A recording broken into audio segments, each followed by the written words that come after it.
No, my name is Khwezi Mavundla, Khwezi Praschma. Some people might know me as. I've got multiple surnames because I'm the realist.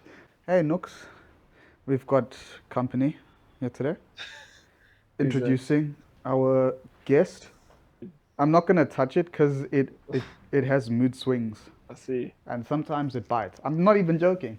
I also have a cat. It's not here. Um, Cat's name is Mitzi. That one I know is a female. I don't know about the bunny. The bunny is gender fluid right now. I've got many streams of like creative outlet. I can't be working on one thing constantly. I like to bounce between projects. I like I like to write. I write music. I write. Uh, I like to say I write novels, but I haven't finished any, so I don't think I can. That qualifies. So, but also poetry. I write a lot of poetry. So writing is the main creative outlet as well as music. I suppose that also goes a little bit into writing, because you're writing some music, but playing guitar. And if I can find a piano, I will, I will have a bit of a session with it. I will go up on there and touch those grand old keys. Yeah, I really do enjoy writing code, although that's not so much creative as analytical, I suppose. But there is a lot of creativity involved with developing um, software products. So whether that be in web development or whether that be in any sort of systems architecture or management, anything like that.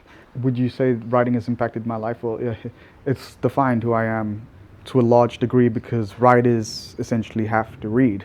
There are many inspirations that have led me to become who I am, and books that inspired me from a young age.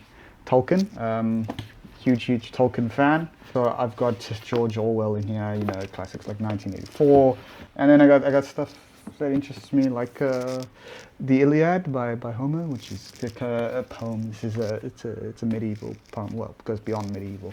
It's a bit older than that. Goes into Greek mythology and all that. But if we're talking medieval poems, then I can't go for you can't go wrong with Dante's Inferno. Having this curiosity drive that never switches off, and so constantly reading is one of my main ones. I'm a huge lover of cinema and film. Stories, narrative, I think, is where it comes from. I'm engaged by narratives, and if I can find a story, then I can find something to be engaged in and to pursue some sort of creative mode within the narrative. How's my creative outlet impacted others? That's not a question I can actually answer with any real degree of, I don't know, honesty. I'd like to think that being in a creative space and interacting with a lot of creatives, and I do interact with a lot of creatives, the sharing of different creative pursuits, the sharing of ideas, and being an inspiration to others while being inspired is one of the primary modes of the artist, is to inspire and to be inspired. What was I playing earlier? Oh yeah. Ooh, dude, look at this. This sounds cool.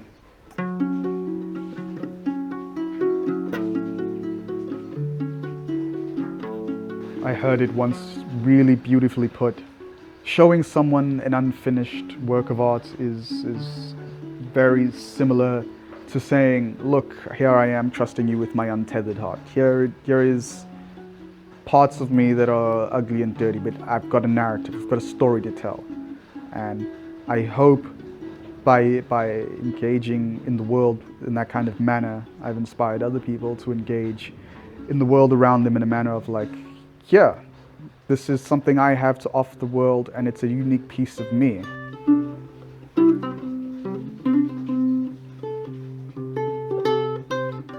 It goes back to one of my favorite quotes of all time, and I'm gonna paraphrase, but it's that quote from the Robin Williams Dead Poets Society film, and it's that quote from Robin Williams in which he says, "Engineering, science, accounting, all of these pursuits are noble and they're necessary to sustain life on Earth, but beauty, love, romance, poetry, these are the reasons why we live.